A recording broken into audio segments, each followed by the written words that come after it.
We cannot say we are saved if we don't believe the right things about Jesus. The Jesus that has been presented to many people is not the Jesus that saves. It's not the Jesus of the Bible. I remember a story of an old woman. My pastor had gone to preach in their church and he taught the gospel. And this 80-something-year-old woman walks up to him and she says, "My son, do you mean to tell me that for over 70-something years of my life in church, I was not saved?" Wouldn't that be sad? So that is why this is critical.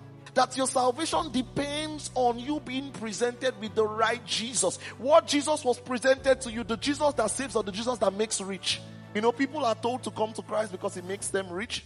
And they quote the text that he was made poor so that you can be made rich. No, he was made poor talking about his death so you can be made rich, talking about the life you receive because of his death. He was not talking about money. His primary purpose is the salvation of yours. If he has saved you, he has given you everything. So it's not the Jesus of the Bible that a lot of people have been presented. And I'm telling you this because for you yourself, you have to know so that you are not deceived.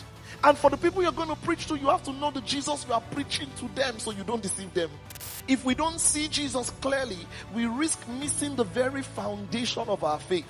Because Jesus is the foundation of our faith.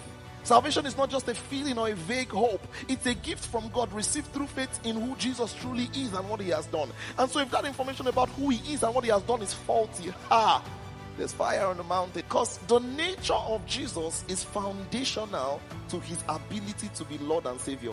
If Jesus was not truly man, he is not your Savior because he didn't die for you.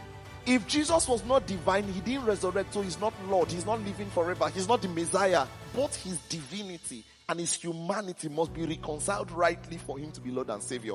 The cross and the crown will not be complete if the natures of Jesus as both human and divine, if it's not reconciled, it will not be complete. The cross talking about him being a Savior and the crown talking about him being Lord, reigning forever on the throne. It will not be complete if we don't reconcile those natures together. If you pick one over the other or you don't understand the balance between them, that's not the Jesus that saves. So, for Jesus to be able to make that sacrifice for you, he had to be fully man and he had to be fully God. He says, and every spirit that does not confess that Jesus is come in the flesh is not of God. He says that is the spirit of the Antichrist.